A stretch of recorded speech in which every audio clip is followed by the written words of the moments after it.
estimados oyentes de este podcast llamado Mi vida es como un libro. Les hablan los alumnos de la institución educativa Rodrigo Lara Bonilla, Yadira Ramírez, Adriana Chauca, Chantal Espinosa y Yaner Noriega, del cuarto 4. En esta ocasión hablaremos de un libro muy importante de la cultura peruana, titulado Tradiciones peruanas, del reconocido escritor peruano Ricardo Palma, también conocido como el bibliotecario mendigo. En esta obra veremos las diferentes costumbres, tradiciones y leyendas sobre el Perú y acerca de la vida del escritor. Antes de empezar a contar sobre el libro, tengo una pregunta. ¿Quién fue Ricardo Palma? Ricardo Palma nació en Lima, Perú, el 7 de febrero de 1833. Fue un escritor romántico, costumbrista, triunfalista peruano y político peruano. Famoso principalmente por sus relatos cortos de ficción histórica reunidos en el libro Tradiciones peruanas, aunque cultivó prácticamente todos los géneros: poesía, novela, drama, sátira, crítica, crónica y ensayo. Debutó en la literatura en 1848. Formado parte del grupo del mismo llamaría más tarde La Bohemia en su tiempo. Ricardo Palma se conocía como el bibliotecario mendigo y falleció el 6 de febrero de 1919 en Lima. Pero, ¿por qué Ricardo Palma le llamaban el bibliotecario mendigo? Porque en la guerra con Chile, la Biblioteca Nacional fue incendiada, destruida, y además, los chilenos robaron varios libros. Ante esto, Ricardo Palma trata de restaurarla, donde comenzó a pedir libros en toda Lima y entre escritores y amigos de países vecinos. Él mismo escribía las cartas pidiendo las donaciones de libros. De ahí se ganó el nombre de El Bibliotecario Mendigo. Ahora que ya sabemos quién es Ricardo Palma, daremos un resumen sobre el segundo capítulo de Tradiciones peruanas. Capítulo 2. Los polvos de la condesa. En una tarde de junio de 1631, las campanas de todas las iglesias de Lima clamaban fúnebres rogativas, y los monjes de las 4 órdenes religiosas que en la zona existían, congregados en pleno coro, entonaban salmos y preces. Los habitantes de las 3 veces coronadas ciudad cruzaban por los sitios en que 60 años después el virrey, conde de la Monclova, debía construir los portales de escribanos y botoneros.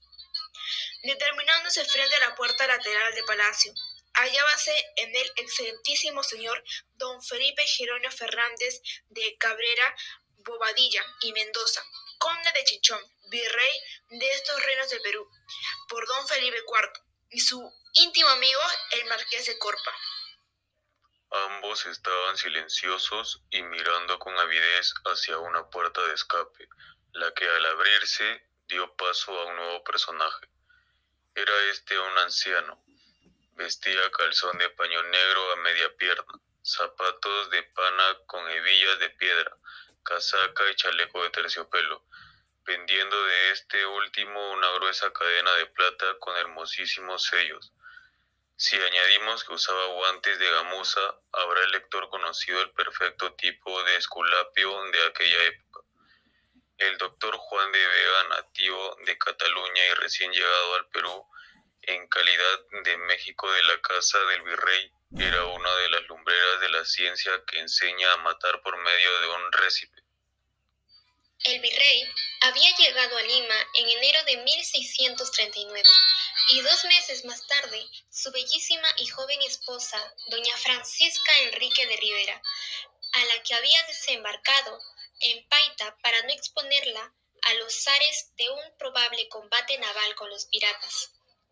Algún tiempo después se sintió la virreina atacada de esa fiebre, periódicamente que se designaba con el nombre de la tercina, y que era conocida por los incas como endémica en el Valle de Rímac. En los primeros siglos de la denominación europea, los españoles que se avecindaban en Lima pagaban también tributo a esta terrible enfermedad, de la que muchos sanaban sin específico conocido, y a unos pocos se les arrebataba el mal. La ciencia por la boca de su oráculo, don Juan de Vega, había fallado. Tan joven y tan bella, decía su amigo el desconsolado esposo. Un milagro, señor, un milagro. ¿Se salvará la condesa? El Santísimo Señor, contestó una voz en la puerta de la habitación. Era un sacerdote, un hijo de Ignacio de Loyola, en el que había pronunciado tan consoladoras palabras. Este continuó: quiero ver a la virreina, tengo fe y Dios hará el resto. Suspendamos nuestra narración para trazar muy a la ligera el cuadro de la época del gobierno de don Luis Jerónimo Fernández de Cabrera, hijo de Madrid, comendador de Quintana entre los caballeros de Santiago, alcaide del Alcázar de Segovia, tesorero de Aragón y cuarto conde de Chinchón, que ejerció el mando desde el 14 de enero de 1629 hasta el 18 del mismo mes de 1669, amenazando al Pacífico por los portugueses y por la flotilla del pirata holandés Pie de Palo. Gran parte de la actividad del conde de Chinchón se consagró a poner al Callao y a la escuadra en actividades de defensa, para sostener el caprichoso lujo de Felipe IV y sus cortesanos. Tuvo la América en contribuir con daños de su prosperidad. Hubo exceso de impuestos y tributos que el comercio de Lima se vio forzado a soportar. Data de entonces la decadencia de los minerales de Potosí y Huancavelica, a la vez que el descubrimiento de las vetas de Bombón y Caylloma. Y bien, don Juan, le interrogó el virrey, más con la mirada que con la palabra. Señor, no tenga esperanza.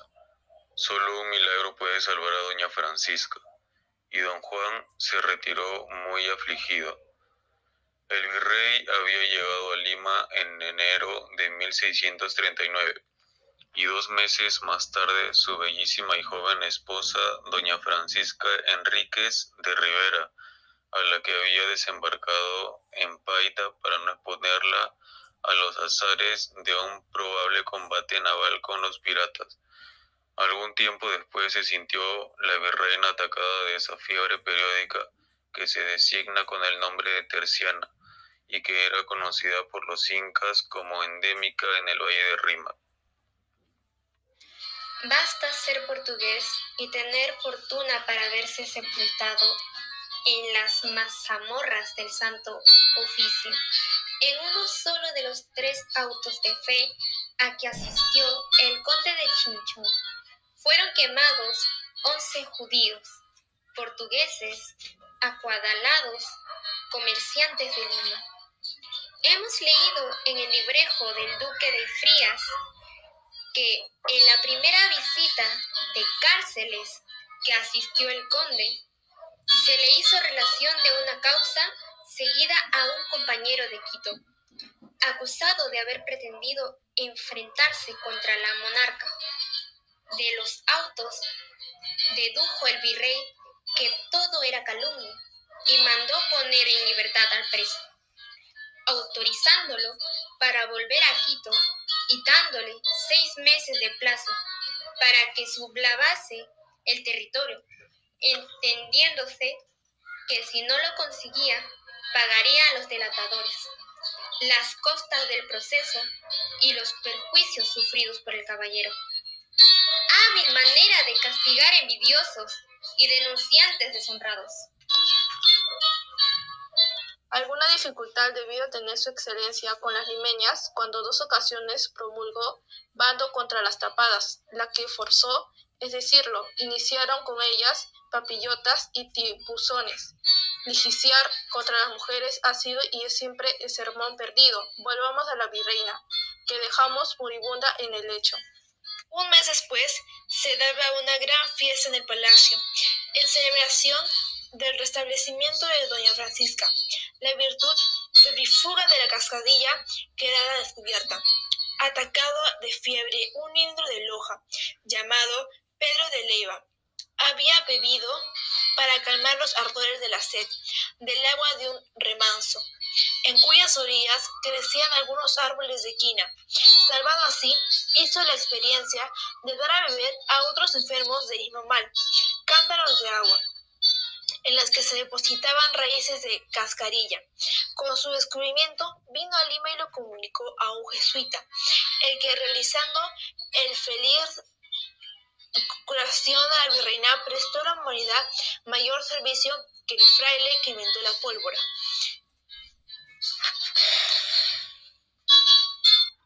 Los jesuitas guardaron por algunos años el secreto, y a ellos acudía todo el que era atacado de terciana. Por eso, durante mucho tiempo, los polvos de la corteza de quina se conocieron con el nombre de polvos de los jesuitas. El doctor Scrivener dice que un médico inglés, Mr. Talbot, curó con la quinina al príncipe de Conde, al delfín, a Colbert y otros personajes, vendiendo el secreto al gobierno francés por una suma considerable y una pensión vitalicia. Linneo, tributando en ello un homenaje a la virreina condesa de Chinchón, señala a la quina el nombre que hoy le da la ciencia chinchona. Mendiburro decía que al principio encontró el uso de la quina fuerte oposición en Europa y que en Salamanca se sostuvo que caía en un pecado mortal. El médico que la recetaba, pues sus virtudes eran debidas al pacto de dos peruanos con el diablo. En cuanto el pueblo de Lima estaba hace pocos años, conoció los polvos 18 de la corteza, de este árbol maravilloso con el nombre de polvos de la condesa. ¿Por qué es importante leer el libro de tradiciones peruanas? Es importante ya que en esta obra podemos ver las diversas tradiciones del Perú. Estas tradiciones son una muestra de nuestra identidad y patrimonio cultural. Aparte, revaloramos nuestras raíces como peruanos. ¿Qué encontramos dentro del libro de tradiciones peruanas? Dentro del libro podemos encontrar un conjunto de 453 relatos cortos que narran los sucesos históricos, costumbristas y leyendas. La mayor parte de estas tradiciones se basa en la época del virreinato del Perú. En este tomo se agrupan un total de 36 tradiciones. ¿Cuál es el propósito del autor al escribir esta obra? Su propósito fue expresar su autonomía, también sus ideas creativas que presentaba le permitieron descubrir e identificar nuevos estilos en sus ediciones. Ricardo Palma encaminó su obra hacia la meta de fortalecer la integración de la cultura del Perú y de la identidad nacional. Su obra, Tradiciones Peruanas, es un relato que da a conocer un análisis profundo por la importancia que tiene en la actualidad. Las tradiciones tienen un gran valor, ya que con este se dio más vida al género de la tradición. Al mismo tiempo creó un producto literario propio por sus características, donde el suceso histórico estaba lleno de costumbres del país y donde la historia del Perú servía como ambiente y recordatorio de sus habitantes. ¿En qué tiempo está basada Tradiciones Peruanas?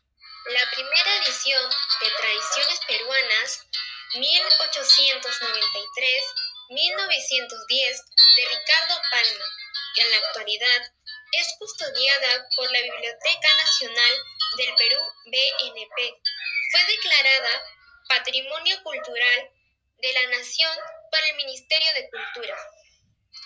Estos son relatos cortos de ficción histórica que se narran de forma entretenida y con lengua propia de la época. Sucesos basados en hechos históricos, de menor a mayor importancia, propios de la vida en las diferentes etapas que pasó la historia del Perú: incanato, virreinato, república. Las tradiciones peruanas son un conjunto de 453 relatos cortos que narran sucesos históricos, costumbristas y leyendas. La mayor parte de estas tradiciones se ambientan en la época del virreinato del Perú. ¿Es importante para los peruanos las tradiciones peruanas? Es importante ya que esta podemos ver diversas tradiciones del Perú. Muestra conocimientos vivo y existente en nuestra vida como peruanos. Es el conjunto de ideas relacionadas con los años, que también nos transmiten valores compartidos, historias que marcan toda la población del país. ¿Qué relación tiene Tradiciones Peruanas en la actualidad? La relación de la actualidad con las tradiciones peruanas muestra nuestra identidad nacional de afirmar la literatura, patrimonio del país. Nosotros los peruanos debemos valorar a nuestro Perú, donde podemos ver que cada departamento tiene sus costumbres, tradiciones gastronómicas, bailes, todo eso debemos valorar mucho. ¿Qué es una tradición? En el término tradición reunimos las costumbres, hábitos y prácticas que se transmiten entre los miembros de una comunidad. Es decir, que en un grupo de personas que se sienten representadas e identificadas por una práctica o por una costumbre que comparten, deciden conservarla y transmitirla.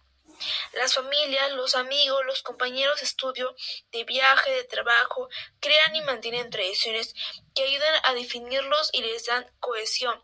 Fiesta, fechas, comidas, conmemoraciones, vestidos y música.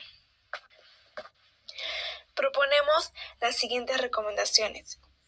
Conocer las tradiciones es muy importante porque como peruanos y peruanas que somos, deberíamos de conocer nuestras tradiciones, que son parte de nosotros como de nuestra historia. Deberíamos de hablar más sobre ellas para que no se pierda la esencia de esos tiempos, pero tal vez mejorándolas un poco más. Invito a todos y todas a descubrir la variedad de tradiciones que tiene el Perú. Aprendemos más tradiciones peruanas. Aprender más tradiciones peruanas es una maravilla, ya que podemos influenciar a nuestras generaciones a que sigan con esta y que por resultado haya más tradiciones peruanas. Ser peruano es una virtud única y maravillosa. Tenemos diversas tradiciones, leyendas, mitos, culturas gastronómicas, bailes y mucho más. Todo ello nos hace sentir orgullosos de pertenecer a lo prestigioso que es nuestro país, Perú. Enorgullécete de ser peruana y tener tantas tradiciones interesantes.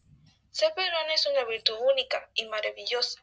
Tenemos diversas tradiciones, leyendas, mitos, culturas, gastronomías, bailes y mucho más. Todo ello nos hace sentir orgullosos de pertenecer a nuestro prestigioso país, Perú. Si quieres conocer el tesoro escondido de los peruanos, te invito a leer Tradiciones Peruanas.